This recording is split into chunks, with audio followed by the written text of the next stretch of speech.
finest symbol of excellence in sports entertainment.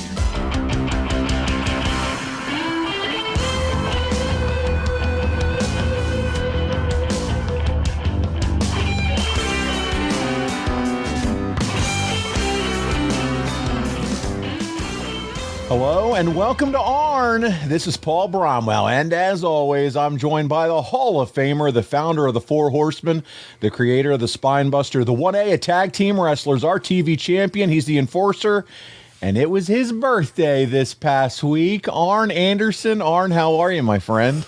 I'm 65. That's how I am. So that's going to be open to discussion. In one hand, you know, I'm thrilled, and I'd love to be saying I'm 85 at some point. But boy, it just got here. Like the last 20 years just jumped on me. I believe it, man. It flew by. Not only 65, and by the way, you told me there was a big old chocolate cake. Was that and what else part of the celebration? As this drops, you have already celebrated. So what else did you guys do? Well, we went to Nakado's Japanese Steakhouse, which is really off the hook. We've been going there since it was open, probably 25 years. We've been customers there. It's phenomenal. And then I got a heavy chocolate cake. I like how you said heavy. That just makes it sound good. You know what? She somehow melts chocolate chips into the cake so that when you bite in, it's not just the edges that have the chocolate, it's in there. It's all up in that cake mix. Well, shout out to Aaron for just putting on another clinic of a birthday celebration for you, my friend. Congratulations. Yes, I will do that. Thank you very much. Glad to be here, and hopefully we'll have a few more birthdays on the air here. Hey, listen, by the way, I wanted to also share, I don't even think we talked about this. This episode represents, you know what these four fingers are, right? This is the 4-year anniversary of the Arn podcast. Has it been 4 years? 4 years, yes, sir. The research guy, they all put the schedule together and like, Paul, this is the 4-year anniversary of the show. Doesn't seem like it. Yeah, I mean, it's flying by. Well, you know, we'll leave it up to the listeners. If they're still having a good time, we still got a bunch of career to go. We do, and I'm loving every minute of it, Arn. And so are the fans, listeners. I hear from them every single week. They're loving this show and your stories and reliving your wrestling career, my friend. Well, if it's all right with you, as long as they're still enjoying it, we'll keep doing it. When they quit enjoying it, we'll quit doing it. That sounds good. So, deal? Well, it's a deal. Speaking of enjoyment, I know you've also been enjoying touring this countryside. You and Brock making appearances, and the last couple weeks, you guys actually made it up to the Northeast. GraniteCon, tell me all about it. How was that weekend? Well, it was memories back to, you know, when I used to go there with the other company as a producer. Quite a bit. It's a small little functional place. Everything's kind of close together. Nice gym. We stayed at a nice hotel, which had the event was actually just walk down the hallway, maybe 50 feet, and there you were. It was the DoubleTree. Did you get a cookie when you checked in? Yes, I did. You know I did. Of course you did. That's the beauty of the DoubleTree. And let me just say to the people that put that thing on, you know, they did a great job. They were very, very, very nice. Cordial to us, and they took good care of us, and we were very, very thankful to be there. And it was just a very, very positive thing for everybody. That's cool, man. I'm glad you got, because you said, hey, listen, we don't get to get up to the Northeast very often. It'd been a long time for you and Brock, so I'm glad it all worked out, and you had a good turnout, it sounds like. Yes, it was good. It was very busy for those guys. I mean, the people that come to those things, man, I just sit there and I'm amazed at some of the costuming that they put together. Very creative. Yeah, the Comic Cons and all that. All right, let's. We got two more things, and then we'll jump into this week's show. I know you guys are just itching to hear some of what we got going on this week with June 1993.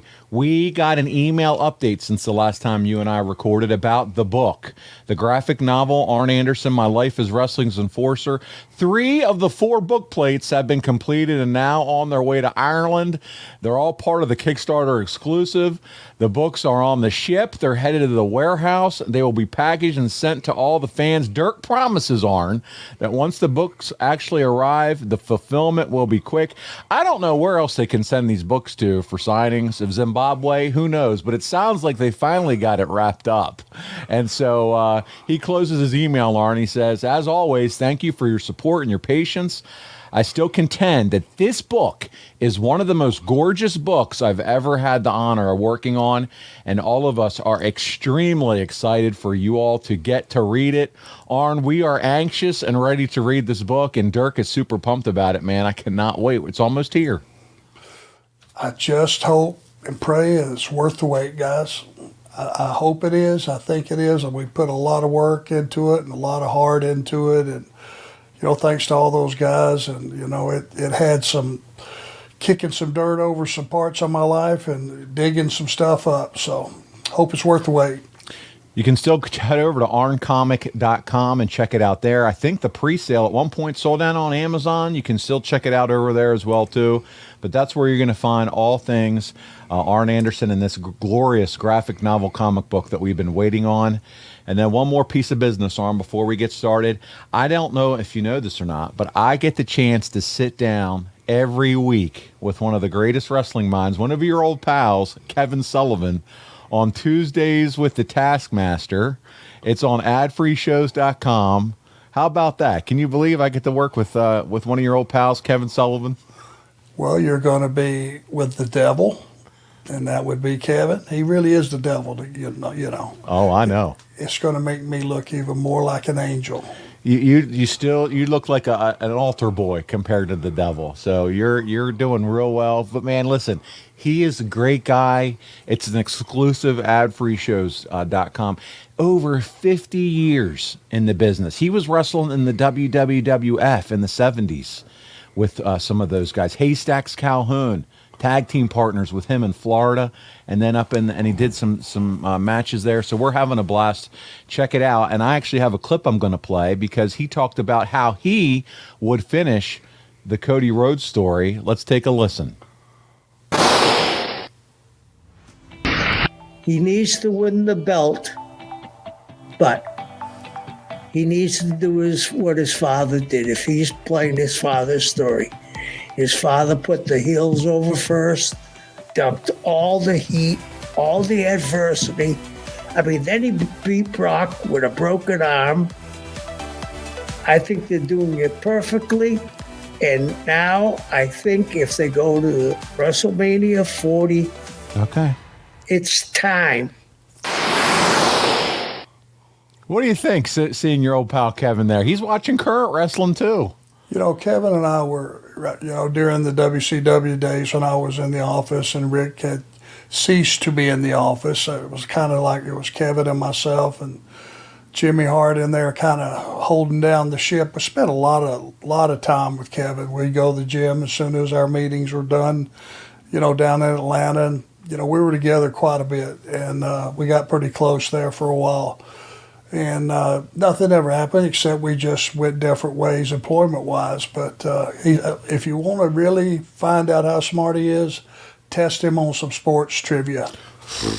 He's brilliant. He is. He's brilliant. We talk about it, too. And he knows all of it, from hockey to soccer to baseball to football, you name it. He'll amaze you. He's a smart guy, big time. As big a baseball fan as you are, Arn, and by the way, congratulations on your Braves clinching the NL East, and since the last time we talked. Hold that, because the last 8 or 10 days they have fell on their ass. I know, but still, they've clinched. They do need to get hot at the right time. You're right. I have a big Braves fan friend of mine that's saying the same thing you are. Well, there's a time to coast, and that's certainly after you clinch. But there's something to be said for momentum too. You don't want to come in the back door from a losing stretch. I really need them to get hot again. Don't lose to those Phillies, right? Those Philadelphia Phillies. Well, they've been on fire. I know. I saw them hitting home runs left and right last night. Well, they got some talent. It was just a question when they were going to fire up, that's for sure. It's going to be fun to see. But Kevin Sullivan, big baseball fan, Red Sox, he is so upset they traded Mookie Betts. We talk about all that stuff with Tuesday with the Taskmaster, but you can literally pick his brain from the 70s, 80s, all the way through now. He'll pick up the fake pencil and act like he's Booker again and tell you how he would do certain storylines. So it's a lot of fun. You can catch it every Tuesday on ad-free shows, plus thousands of other bonus content. And here's a special offer right now. New subscribers save 20% off their first month by going to adfree20.com. That's 20% off month one right now at adfree20.com. And check out Tuesday with the Taskmaster, hosted by yours truly. It's such a pleasure to be a part of that with Kevin, and we're having a lot of fun over there, so take advantage of that offer. Arn, we move on. It's time to get into this. I know our listeners are ready, and we're going to pick up the walk through your career where we left off last week, and we discussed the only time that you wrestled for the world title on pay-per-view, and the week after that event, good old Dave Meltzer had this to say about the match. I'm going to share this with you. Barry Windham pinned Arn Anderson in 10 minutes and 56 seconds to retain the NWA title. Very good action, hampered by a lame finish, and the fact that they should have allotted these two 5 more minutes. Windham juiced at 5 minutes from a guardrail shot. A lot of big bumps by both men. Anderson threw down referee Randy Anderson, allowing Windham to sneak up from behind and nail him with the title belt and score the pin. He gave it 3.5 stars. Arn, Meltzer takes a lot of heat from segments of the internet wrestling community, but it's hard to argue what he wrote as far as here with you and Barry. Do you agree that it could have gone another 5 minutes? Oh, yeah, of course. But, I mean, that's Monday morning quarterback. Sure. Do I think it would have made a difference in the fact that we did not build it right, which we went through? You would have had to have gotten me hot for that to have mattered. And let's just face it, they were more relying on my ability just to go out and have a very good title match with Barry, other than, hey, we got to get this guy hot just like we would any other contender. And once you're now at you're at match time, it doesn't really matter that you do anything or go a little longer. The die has already been cast. You make a good point, Arn, and you've said it before. You knew that here in this role, you were to make him look good and to be strong and to still put on one hell of a match, which you guys delivered, entertaining-wise. But again, we know he's going to move on, and that was the ultimate play there. Have no problem with that. No problem whatsoever. That was my job that night, make the champion look as good as I possibly could. It wasn't about me. It was about him. Well, buddy, listen, following that brief singles run, you're thrust back into the role that, man, you're best known for, and that's tag team wrestling. And in this month alone, you team with 3 different tag team partners, including Marcus Bagwell, Paul Roma, and of course, Nature Boy Ric Flair. So we're going to begin by talking about you and Bagwell. This team was created out of necessity, as you would be substituting for Too Cold Scorpio, who had become Bagwell's regular tag team partner. But opposite of you guys in the ring were Stunning Steve Austin and Lord Steven Regal, who was substituting for Flying Brian. And Arn, these were house show matches that took place earlier on in the month. But it does offer the opportunity to talk a little bit about a couple of people that we don't get to talk about here enough on this show. And first, I want to talk a little bit about Too Cold Scorpio. He was a heavyweight who wrestled like a cruiserweight. And he left an impression on the audience with his charisma, his aerial attack. Do you remember the first time you saw Too Cold work?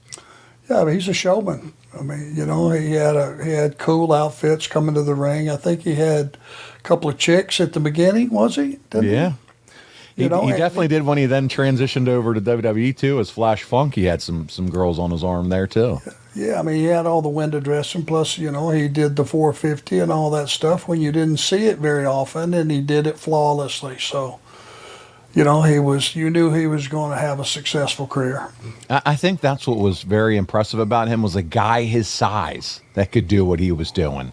I mean, other than like a Vader, who was just a freak of nature and his athleticism, to see what Scorpio could do off the top rope so easily, just as a fan at that age, was so impressive. Yep, 100%. Well, listen, we'll move on from Scorpio. Let's talk a little bit about Bagwell. He had worked the undercard for the past couple of years, was recognized as one of wrestling's most promising talents. You couldn't get through a broadcast without Jim Ross making sure we all knew he was Rookie of the Year. But at this point, he had been with the company for about 2 years. What sticks out to you about the time that you spent working with Marcus? Well, I mean, he just kind of really came, out of nowhere. He came, I guess, from the school, right? He wasn't really experienced a lot, but I mean, the whole package, his gear, handsome guy, good body, had that Furlan Husky hairdo, had that shit blowed way back. Yes. Way up there. So I mean, he had it all looks wise, and he had a lot of talent, a lot of babyface skills, good drop kicks, and all kind of stuff like that baby faces needed. And you could tell that kid, was heading places. That's funny. He might have been cutting that shit with the Flowbee. You remember that thing? It was the attachment on the vacuum cleaner gimmick. I think he might have been hanging upside down from some stairway and letting it fall down, and somebody walk up on him and spray it or something. And listen to us, two guys that are follically challenged, just having a good old time at Buff's expense. I love it. We don't have a clue how he got that hair. I know, right? We're just throwing rocks without really throwing rocks. There you go. If you don't know who Furlan Husky is and why I called Bagwell Furlan to this day, look it up. I Googled him right now, Arn. I couldn't help myself, and holy shit, I see it now. Love it. From the Grand Ole Opry, Furlan Husky. That's correct. I love it. Good stuff. Well, listen, we got some questions already from some of our listeners, and it comes from Patrick Ruth. He says, what was Buff missing, in Arn's opinion, that kept him from a top spot?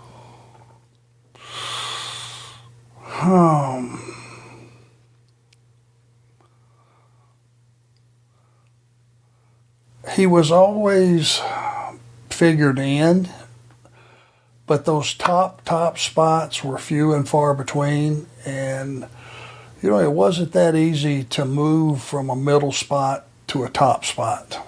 It just really wasn't, because there was only room for a couple of guys there, and you needed to pay your dues. You needed to earn your way there too. If you would have just brought him in and him win a few matches, and then you all of a sudden put him with the top guys, the audience will not accept that. You have to earn that. Yeah, and you said it too, even when you started talking about Bagwell, was he came in kind of from the school, right, from the training center, and so he needed a lot more ring time, a lot more, and I don't necessarily mean ring time, but just working angles, telling stories, getting in front of the mic, all that development. And that was going to take time for somebody like that, especially ahead of you, like you said, when you have Steve Austin's and Brian Pillman's and some of these other guys that are kind of getting that spot in these days. And let me tell you, in the old days, what you needed to get over as a babyface, he needed to be in some wars. He needed to be in there with some knockdown, drag out fights with some really tough heels, and survive them, so that the audience knew that, hey, if he got down and he got hurt, he was still in the fight, and that's how you got over in those days. It wasn't so much about aerial skills and all the pretty moves. I mean, he needed to get his ass kicked and not stay down. Yeah, and maybe that was what he wasn't booked in those tight matches, and he never got there during that time period, because that was reserved for the top stuff. Additionally, Terrell Lewis, he wants to know, he says, Arn is a natural born heel like yourself. How much torture was it working with a white meat baby face like Bagwell? So you were tagging with him just a few times here, But what was that like? I mean, white meat is the perfect word when it comes to babyface that he was at this point. Well, it was oil and water. Yeah. And again, in those days, guys, there's no way for me to make sense out of some of the things I was put in and some of the things that occurred in those early days of WCW. And again, we're at the 3-year mark, right? Yeah. We're still growing, still trying to figure things out. Things were changing. Bookers were constantly changing. Front office was constantly changing. The direction of the company. And Bagwell and myself, that was just one of those. Him and Scotty Riggs, perfect together. They looked American perfect. males. Yeah, and they gelled incredibly. Myself, that thing, they really didn't have a chance. Shout out to Scotty Riggs, longtime listener of the Arm podcast. So Good dude too. I like. Hello, Scotty. Yeah. Always thought a lot of you. Always tried to put some wisdom on you when you would ask, and it was my pleasure. There you go. Arn's a big fan. Arn, we're going to pause and talk about our favorite sponsor once again this week. That's right, it's Blue Chew time. And they're here to make sure you're delivering that spine buster, putting that spine to the pine every single time the right way, and making sure you're prepared to do so. And they have a special offer for the listeners of the Arn Show. Isn't that right, Arn? Arn? Well, guys, Arn's not around right now. I think he's taking care of business, if you know what I mean. And I want to make sure you have the opportunity to take care of business too. Guys, Blue Chew is an online prescription service. No visits to the doctor's office. We talk about it every single week. No weird conversations. You don't have to wait in line at the pharmacy. And remember, the biggest perk and benefit of this, it ships right to your door in a discreet package. So listen, go to bluechew.com, consult with one of their licensed medical providers. They're just going to ask you a few questions, make sure you're good, your health's in order, and you can take it. And once they verify that, it's going to be at your door within days, all done online, very easy. And if you don't like swallowing pills, no big deal. The tablets are chewable, very easy to consume.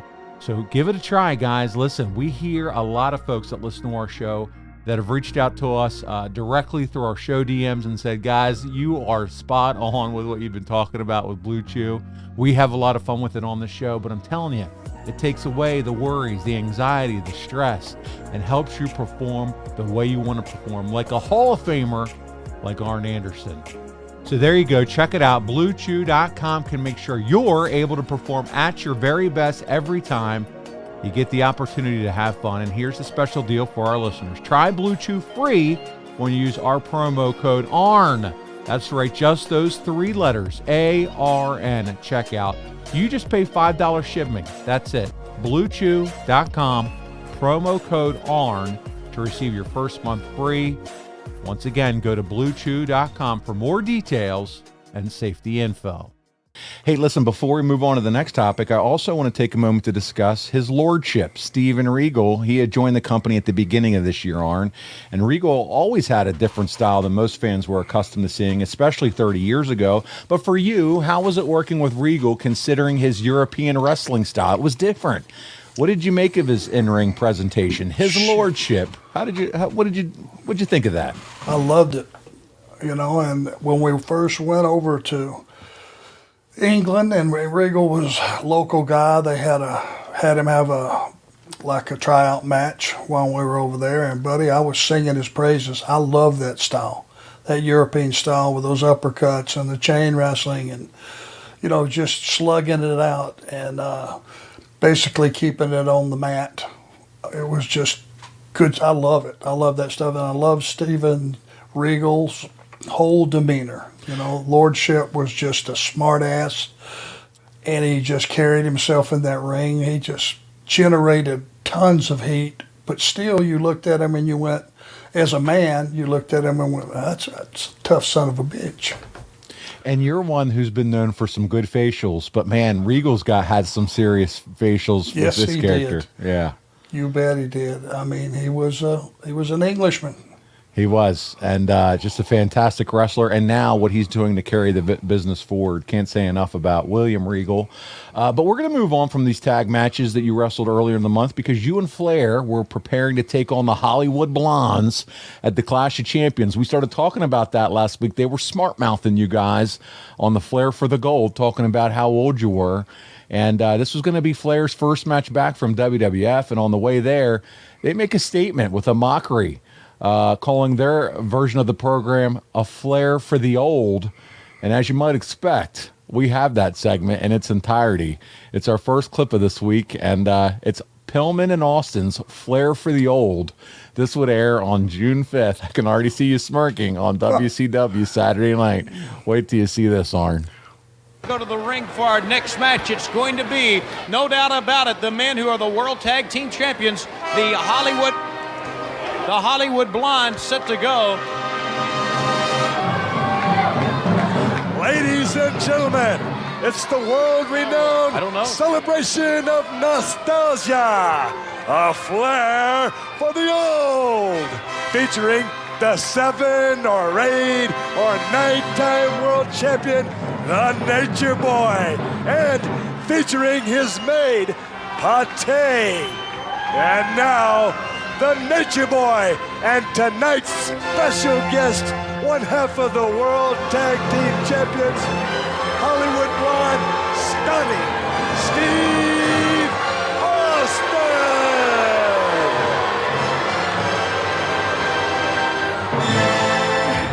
Thank you.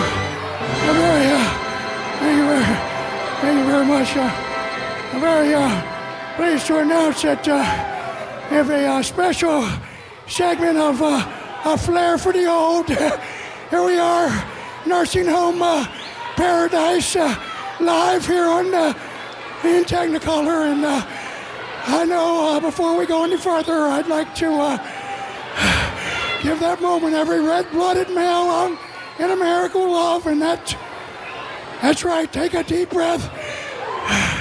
Let's bring her out. Pate, their maid. There she is. There she is. Woo! Oh, you sex kitten, you.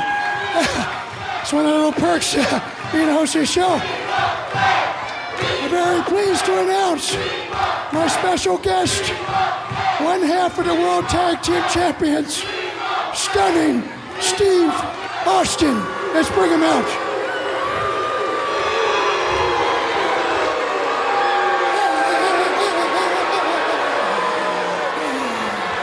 How are you, Steve?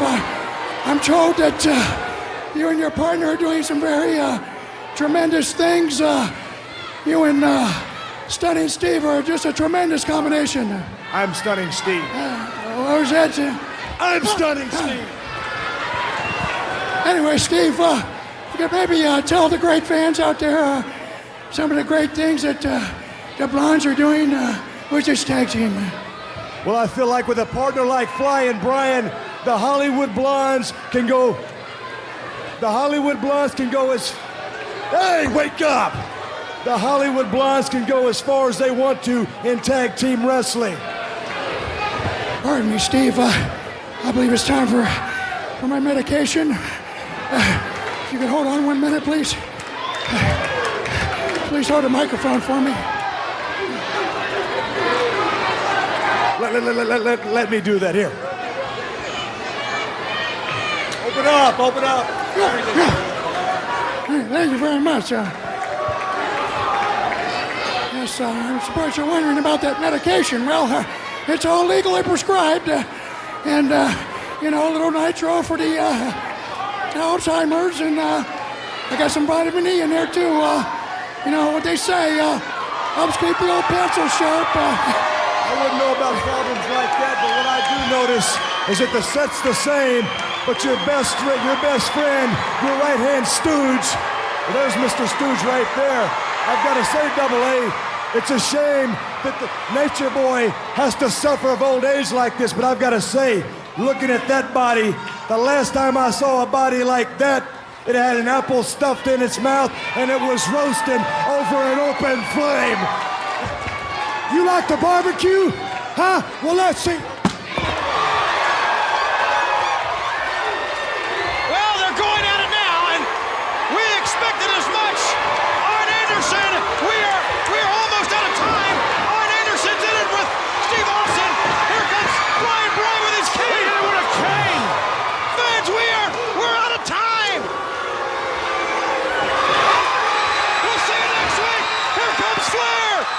next week on TBS.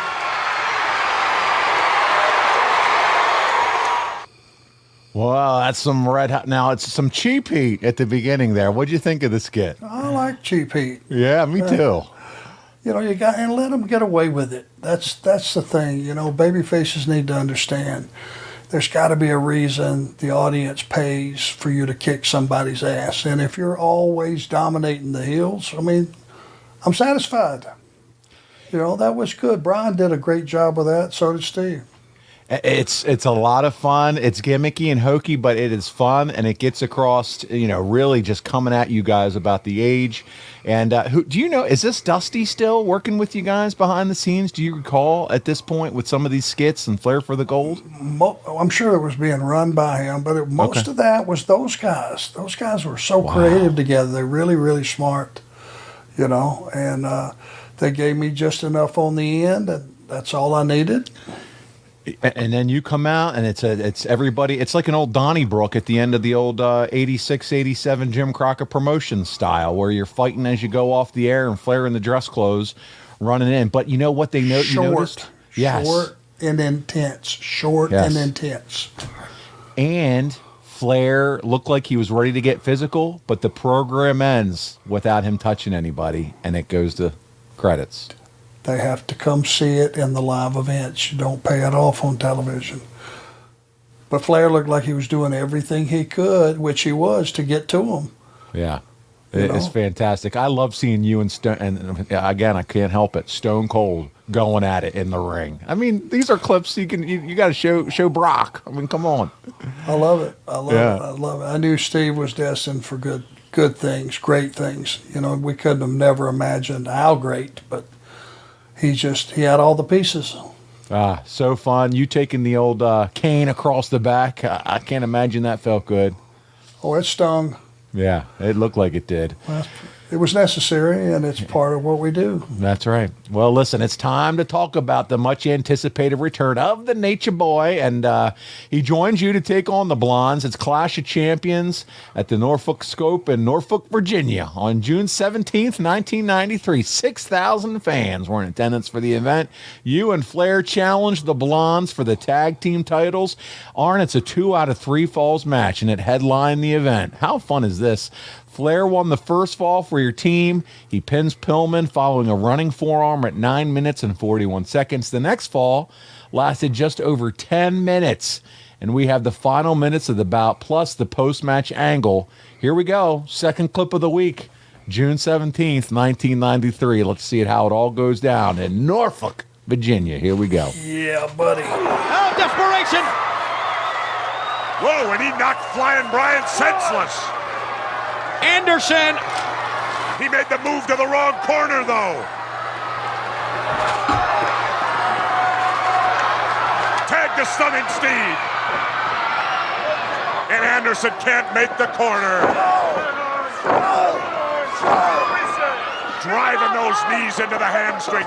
And a smart move by the champions right there.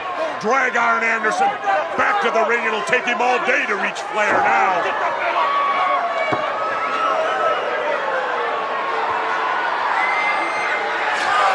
Oh, on the leg again.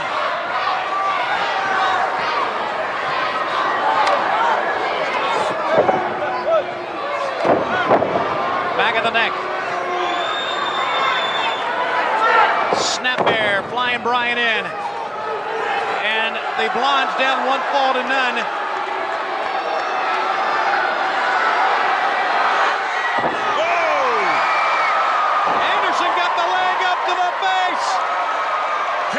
The tag. If he don't make it this time, Tony, I believe it's over.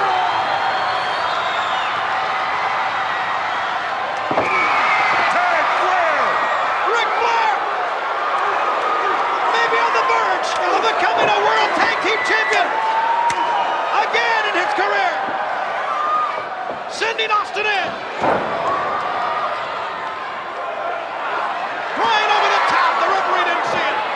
That's a disqualification. You're right again, but the referee didn't see it, so the match continues. I think he conveniently didn't see it. How could he miss that? Pick it up and trying to dump Austin. Flair could be. He got it. And now, the fans sensing it.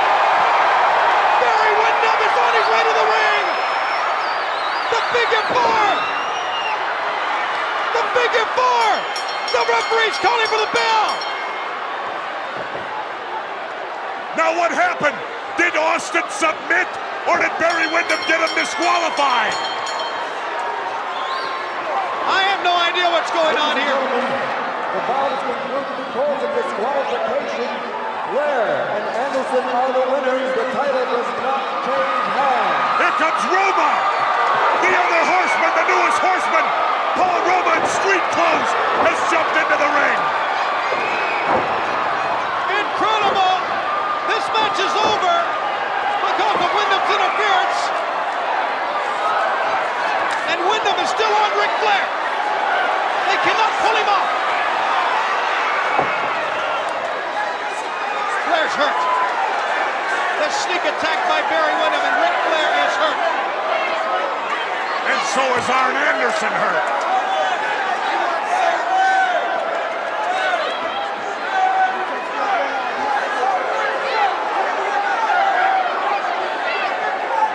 Ric Flair down on the mat. Arn Anderson, his partner, there with him. The Hollywood Blondes retain the World Tag Team title as a result of a disqualification and Barry Windham's interference. Let's go now to Tony Schiavone, who's standing by with Barry Windham. Go ahead, Tony. Well, you didn't have much to say about Ric Flair not too long ago, but I think it's very apparent by what we see in the ring. Right there, that's how much he wants of me. Ric Flair's never wanted any of me. He doesn't want any of me now, and he never will. Ric Flair, I'm the world heavyweight champion. You walked away from it, and I took it. Something you don't deserve, and it belongs to me. You've got no guts, and you certainly will never be the world champion again, because I am the one that took it away. And you Ric Flair. Oh my goodness! They're battling on the floor, Tony. What a fight we've got going on here! With Flair and Barry Windham! And we are just about out of time! People are everywhere! Well, Arn, it is clear as crystal that this tag match was a vehicle to move Flair on to Barry Windham, wasn't it? Yeah, it was. I enjoyed that, though. That's one I remember. We want to pause this episode of Arn to talk to you about something Arn and I are very passionate about, and that's sleep quality. And if you're waking up too hot or too cold, we highly recommend you check out Miracle Made's bed sheets. They're inspired by NASA. Miracle Made uses silver-infused fabrics and makes temperature-regulating bedding so you can sleep at the perfect temperature all night long. Did you know that traditional bed sheets can harbor more bacteria than a toilet seat? That's freaking gross.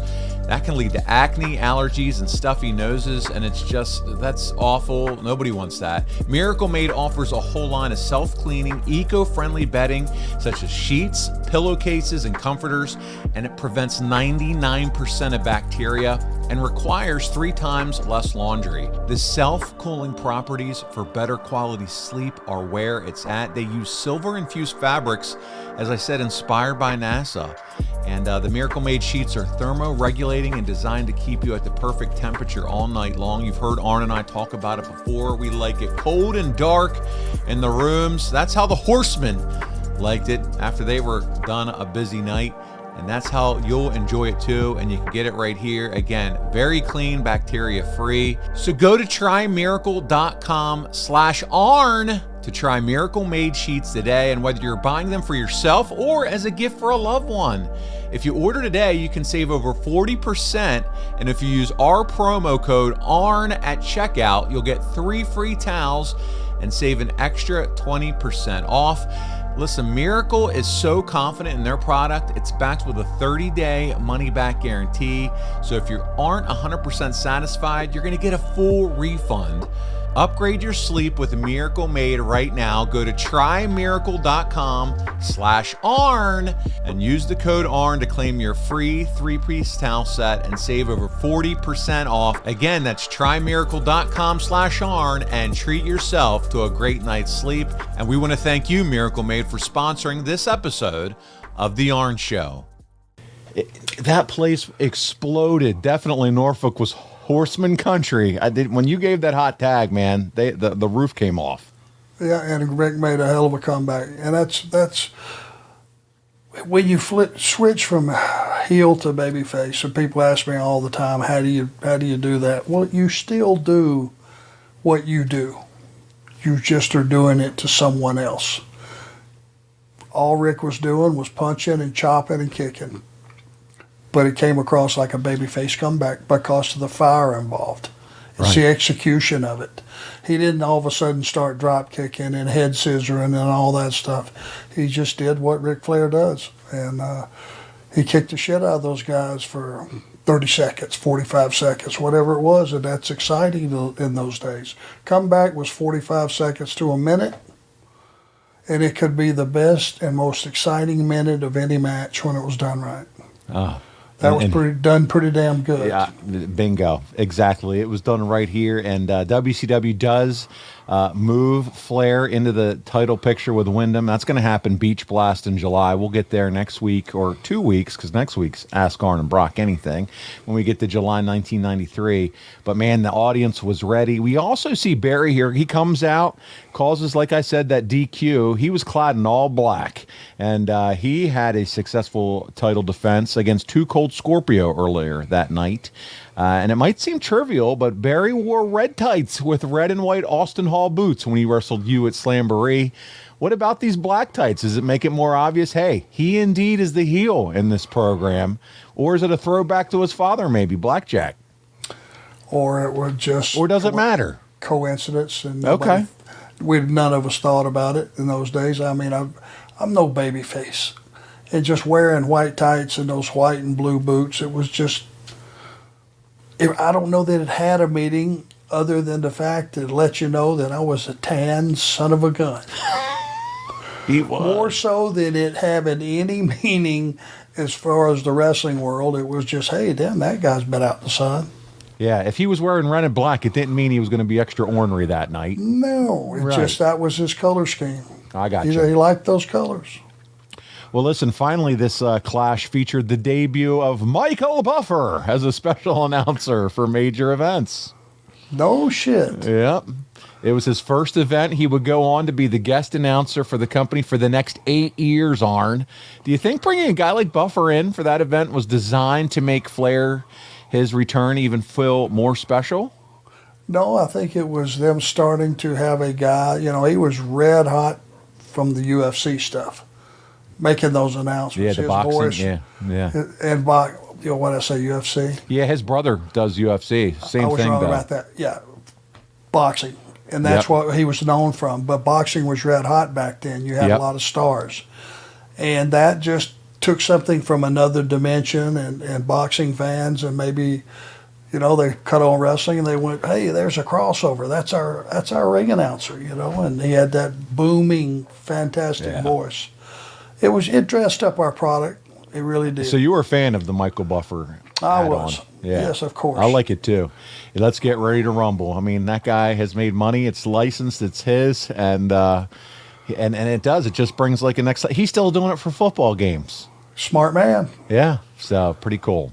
Before we move on, though, Arn, we have a couple listener questions about this clash that we just watched. Scott Golden said, the clash match is one of my top favorite tag matches of all time because I was in attendance that night. I was there. Was there ever talk of a rematch after that clash, or was it simply, hey, we're just going to move on now with the singles program for Flair? Just a one-off. Just fill in a position. Scott, when I hear that you got to be there for these days, man, that's awesome. The fact that you got to be a fan and live that live, what we just heard with that audience with Ric Flair, Arn Anderson, Brian Pillman, and Steve Austin, man, just so cool to me. as a wrestling fan. Dylan wants to know, what's the biggest difference between a 2 out of 3 falls match and a 3 stages of hell match that WWE used to do? And how do you feel about them individually? Thanks, guys. 3 stages. I don't even recall. You know what? I have to look up what the rules are for the 3 stages of hell, Dylan. Let me do that. 3 stages of hell. What was that all about? Are you a fan? While I look it up, what did you think about the 2 out of 3 falls matches? You a fan of those? Me? Yeah, 2 out of 3 falls. If you put the babyface behind the 8 ball, get him down 1 fall, and then he somehow pulls one out and he gets back even, but on the tail end of him getting back even, he gets hurt again, and he really looks like he's in trouble. It's all about the drama. And this is what it is. You ready? It's a rare match that forces 2 wrestlers to wrestle 3 different types of matches. There have only been 5 of this kind of match in WWE history, started in 2001. So, for instance, Triple H went against Stone Cold February 2001. The first fall was a standard match. That's the first stage of hell. Second fall, street fight. Third fall, steel cage. So the stipulation essentially would change and kind of be more brutal with each fall. So what's your opinion of that versus just a standard 2 out of 3 falls match? Well, was the cage suspended above the ring? It would have been suspended and then dropped down for the 3rd fall, yeah. It would have to be. So there's that drama. If it's hanging there for the whole match, I would imagine it would have been hanging there for the entire night, right? That's correct. So that's always a good visual, for later on. You keep looking up, that's a visual. The drama builds, I guess. And with those 2 guys, I'm sure it was a tremendous story. That was one of them. Listen to some of these matches, Arn, while we're here. Triple H then did this with Shawn Michaels. 2 of the best all time in 2002. Street Fight 1, Steel Cage 2, a ladder match, 3rd fall. They need to bring this back. This is actually kind of cool. Randy Orton versus Triple H in 2009, standard match. Then falls count anywhere, then stretcher. We'll go through all of them. There's only 5 of them. John Cena Ryback, June 16th, 2013. You were there for this, right? John Cena, 2013? Yes. The first fall was lumberjack. Second fall, tables. Third fall, an ambulance. So it had to be thrown in the ambulance. And then Johnny Gargano versus Adam Cole, the final one, in 2019. They started with a standard match, went to a street fight, and then they ended up in a steel cage match. Well, if you bought a ticket, you got a lot more than what you paid for. You're watching some awesome matches, that's for sure. Yeah, You did that live audience a lot of good by them getting more than what they paid for. Nick Lenz is up next. You were at Arn. How did you feel about Sid being back in WCW in June of '93? He's inserted into the main event creative immediately. He's positioned alongside the world champion Vader as the masters of the powerbomb. Did you believe he was deserving of the spot at the time? And then Nick also wants to know how Rick was as a tag team partner. So let's start with Sid coming right in and being pushed right to the top. I really don't want to talk about the Sid thing because that was after. We're getting close to that in October, yeah. Oh, it hasn't happened yet. Hasn't happened yet. Okay. It's coming, though. Sid looked the part. He was a monster. When there weren't monsters everywhere, there was very few monsters walking around in WCW in those days, and he had the look, that's for sure. And his offense was pretty damn solid. So as far as deserving a main event push coming right back in, you thought that was deserved? You can't use him in any other fashion. Yeah. That's a guy that was a top guy from day one, I think, just because of what he brought to the table. He's a guy now, we're talking about Bagwell, you couldn't push him too far too quick. This guy you had to bring in on top. You had to. Yeah. His positioning had to match his look. He's a monster. You said it. He's the ruler of the world. Yeah. He's a monster. Nick wants to know about Rick as a tag team partner. Did you enjoy tagging with Rick when you had these opportunities as you watched that match back? Absolutely. It brought, cachet to the match. It made the match bigger. Rick was if not the biggest star in the company, one of them certainly, and in the business itself. So to get to be his partner, I think from perception-wise, it was good for me. Finally, our buddy Bryant Haremza, did Arn see a long-term team with himself and Rick, or did Arn know it was just going to be short-term? No, Rick was a single performer. Yeah.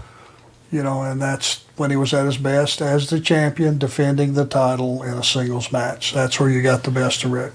But going on from what Brian says here, he felt like, did you feel like too, hey, it's nice to introduce Rick back, tag team vehicle, and then, turn him back over to singles? Yep, it gave me a rub. It helped me, him coming back in. True. I was not opposed to that. Listen, this is, I've been looking forward to this part of our show because this action's intense, it's credible, we are believing it all.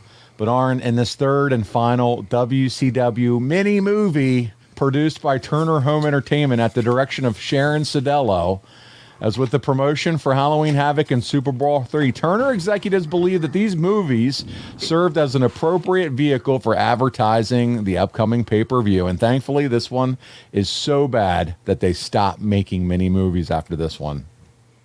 Are you ready to check this out, this mini movie for Beach Blast? Not sure. Listen, caring is sharing, and I want to share this B-level Russell crap with you, Arn. You're torturing me. Because I care. Third clip of the week. Beach Blast mini movie. Here we go. According to the newspapers, Sting and Davey Boy out here on an island somewhere having a party with a bunch of kids. Can you imagine that, huh? Biggest day of their life coming up, Beach Blast. What are they doing out here partying with a bunch of snotty-nosed kids? You mean to tell me that they missed our rally to be out here with a bunch of snot-nosed stingers?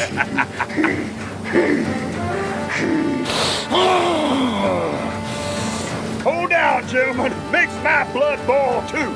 But according to the map, that island's got to be out here somewhere. There it is, Colonel. I think I see the island just ahead of us. That's it right there. Yeah.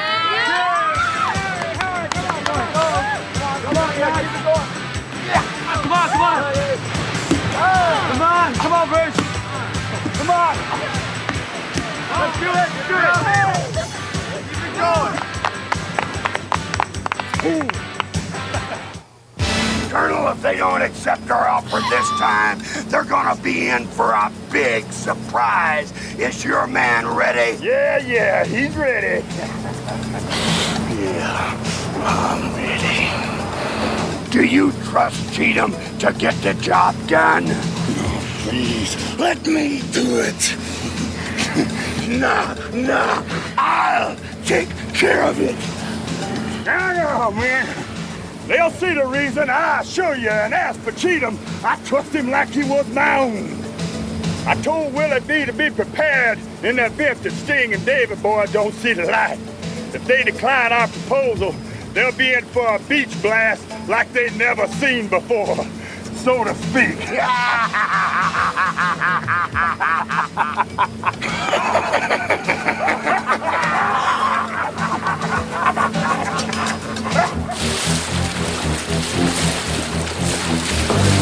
Your name? My name is Jaws! Now you girls get on out of here! Their history! Come on, get up! Come on!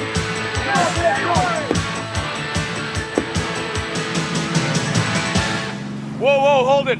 Looks like we've got some uninvited guests. Hey, Sting, what's going on? Look! It's Sid and Vader. What do you suppose they want?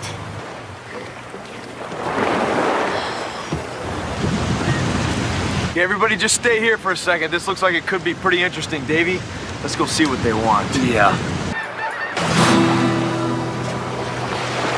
Sting! Davey boy! I can't believe you wouldn't accept our proposal! Sting, Davey boy, accept these 2 tickets here to the retirement haven of your choice, or suffer the consequences. Oh, I don't know, Davey. I'm kind of thinking maybe we should just forget about this whole thing. I mean, we got the tickets. What are you talking about? Well, I'm just saying, look at the size of these guys. We got 2 tickets on our hands. We can fly out of here and forget I don't the want whole... no offer from them. Well, Davey, look at one more time. 450 pounds Van Vader, 6'7" and 300 some odd pounds Sid Vicious, masters of the power bomb. I mean, maybe we should just take these tickets and just retire.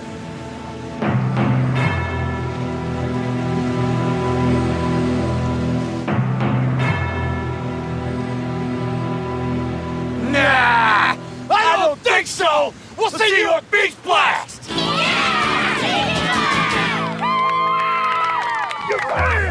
What is going on? Wait a minute. Davey boy! Sting! You just signed your chance, boy! You're not going to make it to Beach Blast! Boy, just made a serious mistake here. Enjoy your outing on this island today. You may be here for a long, long time.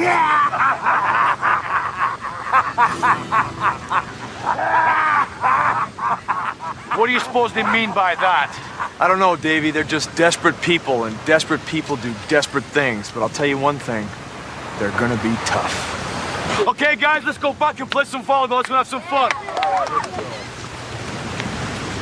Kara and Christy, what'd you want to tell me? There was a funny guy hanging around the boat. A funny guy hanging around the boat? Say what? Hey, Sting! Sting, where's he going? He's gonna see the guy hanging around the boat going click, click, click. No, they wouldn't. Sting!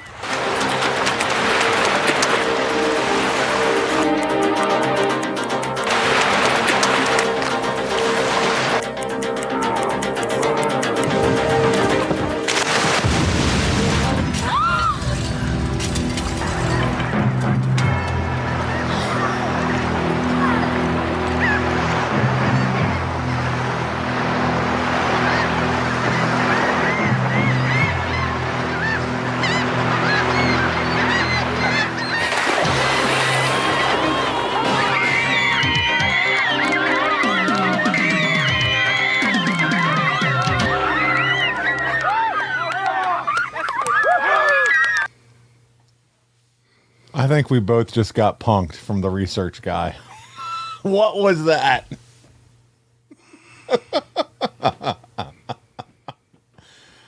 Oh, man.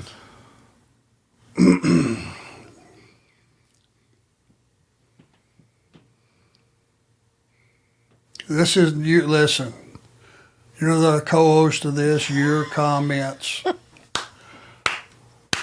I don't know what to say. Listen, wrestle crap to the nth degree. Listen, believe it or not, I don't know. I call it a dumpster fire, a waste of money. You got Sting playing Zach Morris on the beach. I guess that makes Davey Boy AC Slater. It was terrible. The acting, the music. It was like Western music on the beach. The OK Corral showdown. Arn, it was just bad. The reality is, it is not what we do. It's not what they do. We're not in the movie-making business. Today, with our crazy schedules, you and I both benefit from AG1. Arn, just one scoop, and it gives you 75 high-quality vitamins and minerals. I'm talking improving your gut health, sleeping better, improved focus. What's not to like? This is a slam dunk, and better yet, you're going to sleep better and recover better. It costs less than $3 a day. It's completely worth the investment in you. And it's received 7,000 plus 5-star reviews. Right now is the time to reclaim your health and arm your immune system with convenient daily nutrition. It's just one scoop in a cup of water every day. That's it. It's so simple. No need for a million different pills and supplements. And to make it easy, AG1 is going to give you a free 1-year supply of immune-supporting vitamin D and 5 free travel packs with your first purchase. All you have to do is visit drinkag1.com/Arn. Again, that's drinkag1.com/Arn to take ownership over your health and pick up the ultimate daily nutritional insurance. you have two of the most feared heels in the company, Vader and Sid, challenging the franchise along with Davey Boy Smith. And hey, let's try to get the angle over this way. Yikes, man. We actually have a few questions about it from our listeners. Alex says, if you know of any funny bloopers that took place while they made the mini movie, were you even aware they put all this together back then, Arn? No. You're not claiming any knowledge of this shit. No, and I had nothing to do with it. I watched it, I'm sure, like everybody else, when it aired. I can take responsibility for a lot of stuff. I did a lot of things, I'm sure, that were not great, but I cannot take credit for this kind of stuff. It just was trying to make some type of crossover believable with guys in wrestling gear on a beach. Right, with Vader's gear on with a pair of what? Would he have sneakers on coming off the boat? He had on the mask and the whole shooting match. You know, it's just Colonel Parker out there on the beach. And, with his suit on and his cigar. There's entertainment, and then there's entertainment. Oh, man. Eric Sedan has a fun question. Arn, was there ever a vignette or promo that made you think for a second, hey, I might want to try my own hand at acting? No. You never thought about acting at all? Being the next Rock or, anything like that? I was just a realist. I had a very simple gimmick. What you see is what you got, and most of the time, whether you thought it was a good idea or not, it was the truth. Arn, we got to get away from this nonsense. Please don't ever show me anything like that again. That was the last one they did. That was the last movie one they did. And hopefully they learned. I mean, I know their hearts were right. It was their company. It was sure. They were just trying to add to the product, and it was just being a fish out of water. Well, Arn, we're getting back to some wrestling after all that. Thank you, Andrew Hermes, you son of a bitch, for making us watch that this week. And, Andrew, go out your back door, find the largest tree that's a short distance from it, and run head on into it. Yes, I love it. I love it, man. Thank Please. you. Yeah, the research guy. That's right. So good. Oh, that's You're fired. Listen, as we discussed last week and wrapping up the show this week, Paul Roma, he joined the Horsemen stable at Slamboree 93. We watched the clip. Our final clip of the week, it's one of the first televised matches where you and Roma team together and you're taking on the Wrecking Crew. It's June 26, 1993. It's worldwide. We had the match, the promo, final clip, the initial outing, Anderson and Roma. Let's watch. Tremendous tag team action as worldwide is, like you said, just underway with a bang. I want to let the fans know that Catherine White, we do understand, will attempt to try to restore the memory of Cactus Jack. And we will have some more reports from her next week. I think she ought to give him a bath first. There you see Paul Roma, who's in the wrong corner. What an initiation as a Horseman here. And what an initiation he had at Clash of the Champions. Horseman and Roma and Anderson. Both men now taking on Rage and Fury on the outside. Go both members of the Wrecking Crew. Well, the one thing the Wrecking Crew is going to learn quick is you see the Wrecking Crew very unhappy with the fans here. But they're going to learn fast that the Horsemen can break the rules. There's no doubt about it. They're both good wrestlers, but they'll punch it out and they'll break the rules as much as they have to do it, Tony. Jesse, we've had so many different Horsemen. Barry Windham was a Horseman at one time. We saw what happened with Barry Windham, the Lone Wolf, and Ric Flair at the beginning of the program. Sid Vicious was a Horseman at one time. How do you compare? Look at this. Double team. How do you compare these new Horsemen to the old four Horsemen? Well, in reality, you're only speaking about one new Horseman. Of course, Nature Boy Ric Flair and Arn Anderson have always been Horsemen. Paul Roma, the newest Horseman, obviously they picked him out. With a lot of scrutiny, they went out, they looked for the man that they wanted, and they came up with Paul Roma. And I don't think it's a bad choice. The man is a tremendous athlete, has a lot of ability, and has great endurance. And that's one thing the Horseman has always been known for, endurance. But the main thing is how good looking he is. That's first on the Horseman agenda. You got to have looks to get the women. Throws him up. Oh, the big clubbing forearm that time from Rage. Don't you agree with that, Tony? Well, not necessarily. Here's a tag. I mean, the head of the Horsemen is Ole Anderson. I don't think he goes after guys' looks first. He goes after how tough they are. Big drop kick. Roma. 1, 2. And a save by Fury and Arn Anderson back in. Well, Arn was a little late. Fury got in there and made the save, and it's a good thing he did because Roma had Rage in a lot of trouble, and now we got one of them outside. Whoa, and Roma just ran Fury into the post. Anderson with a spine buster. He is not the legal man, and here comes Roma. There's the legal man. The Horsemen with a tremendous win here on WCW Worldwide. Jesse has a big announcement to make concerning Beach Blast. He's going to make that at ringside as he'll be talking to the Horsemen. But here we go once again, the replay.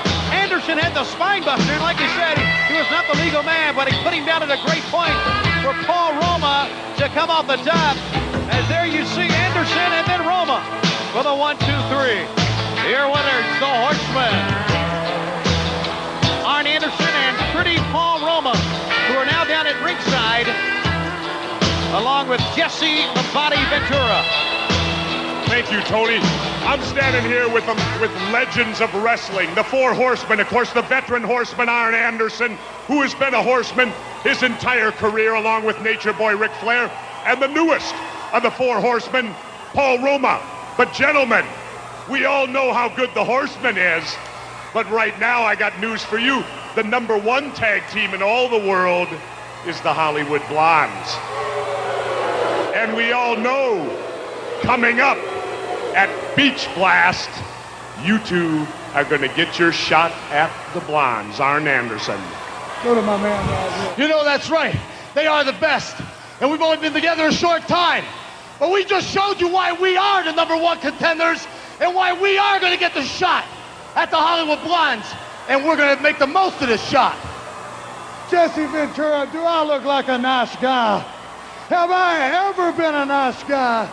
Not too often. Oh, Brian Pillman, I would smack my granny in the mouth for 50 cents. Much less grab that stack of dimes you call a neck and love to squeeze till something pops. And you, Steve Austin, you like to insult people. My friend, understand one thing. We're the Horsemen, the dirtiest players in the game. All we need is one shot. Because we're worse or better than everybody else. However you want to look at it, we need one shot. Arn, you know what this week's title of the episode is? June 1993. I'd slap my granny for 50 cents.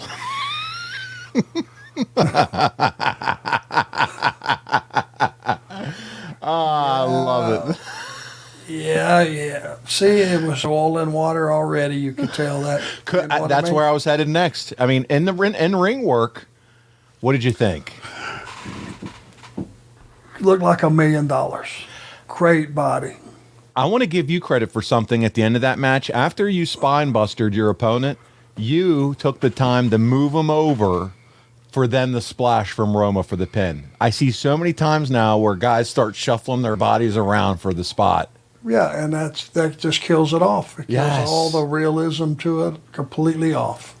Yeah, I mean, that's just what you did. You're already in the ring illegally. You got a 5 count to get out of there. So if you're going to change the complexion of it, change it. And you took him into your hands, and I love that I saw that you do that because that's missing in today's wrestling where you're the one adjusting the guy coming off the rope, not the guy moving his body around so that they can take the spot right. Yeah, and Paul, let's be fair to Paul because there's been rhetoric for 20 however many years over this.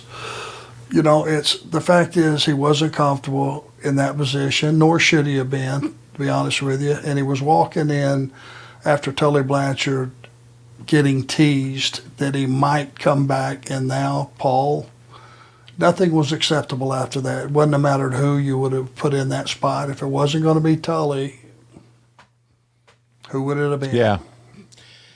But I think you nailed it on the head. Great in the ring, but you put the stick in front of him, and it just is what it is. He's still white meat babyface presentation style promo, and then you come in and you're threatening Granny with a slat for 50 cents. It's totally different. Yeah, that might have took a little steam off of everything else, but yeah, that's what I did. That's what I do. It's who I am. Well, listen, that concludes our coverage, and my God, what a month it was. June 1993. Arn, this was a fun show. Another big month for the Horsemen. Flair returns. You team with Roma, and all three of you are in the hunt for championship gold. And, man, listen, before we get out of here, I just want to remind everybody, Arn Anderson, you can find all your merch. You can follow and check out old episodes at arnlinks.com. You'll find our social media pages. As I said, the Four Horsemen jackets, it's starting to get cooler in the fall season.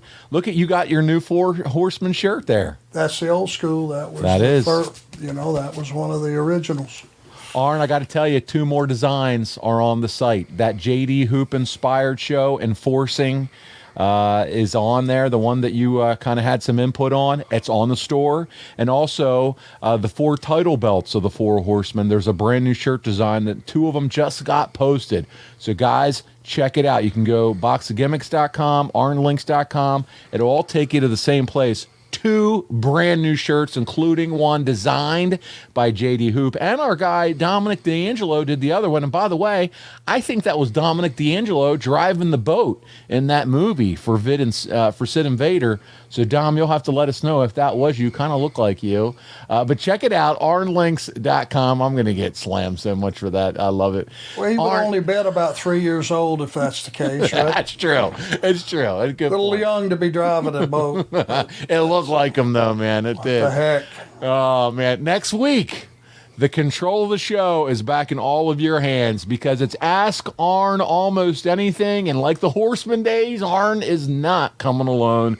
Brock Anderson is going to be joining the show, sitting alongside the Enforcer and answering your questions. We're not going to get to them all, but we're going to get to as many as possible. And then after we wrap up, Arn and I are going to do a bonus 30-minute show of Ask Arn for ad-free shows for the month of September. So check it out. Can't wait, Arn. I can't wait to have Brock on the show. Me too. I think he's going to do a fine job. Guys, listen, if your business targets 25 to 54-year-old men, no better place for you than to advertise with Arn.com right now. Arn, Spider Grip, they're coming back for 2 spots, one in November, one in December. David Britt reached out to me to let me know he bought 2 more spots with the show. Beautiful. So excited about that, guys. You can too. If you have a product or service, go to advertisewitharn.com right now, and you can be a part of the Arn Show and help support us, and we would thank you so much for it. Arn, thank you for doing this with me again this week. You got a lot of guts with some of this shit, I'm telling you. You do it just to torture me, but the audience, I'm sure, is loving it. Eating it up, loving it, loving every second of it, and that's what it's all about. Thank you for being a good sport. Guys, listen, on behalf of the birthday boy, the Hall of Famer, the founder, the creator, the champion, go ahead, you got something. You were the birthday boy 2 days before me, so happy belated. All good. It's the 18th and then the 20th. That was a September. good month. Yeah, good month. Good month, September. And hey, thank you so much for that. On behalf of the founder, the creator, the champion, the author, the father, Arn Anderson, this is Paul Bromwell, and we'll see you right back here next week for another episode of Arn.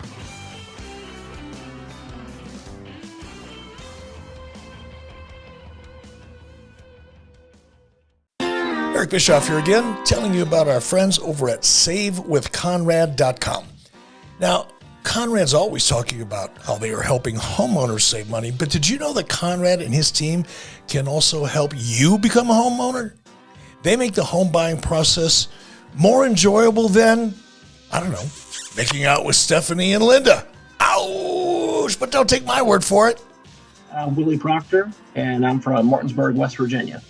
I came with Save with Conrad to buy my first home.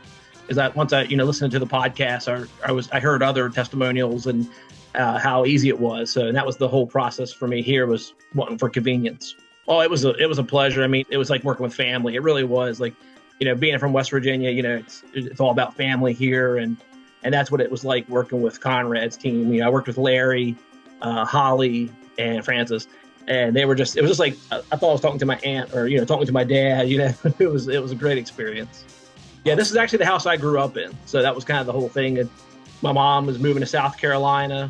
She got stressed out about what to do with the house, how she was going to sell it, get rid of everything. And I thought, you know what? I didn't want to see the house go. But at the same time, I wanted to make the process easy for me and easy for my mom. And working with Larry and the team, they made it easy for both of us. Hi, this is Willie Proctor, and I just bought my first house with SaveWithConrad.com. And unlike the dirt sheets, we're not making this up. Check out all the 5-star reviews. Go to SaveWithConrad.com and do it today. You'll be grateful you did. NMLS number 65084, Equal Housing Lender. Woo!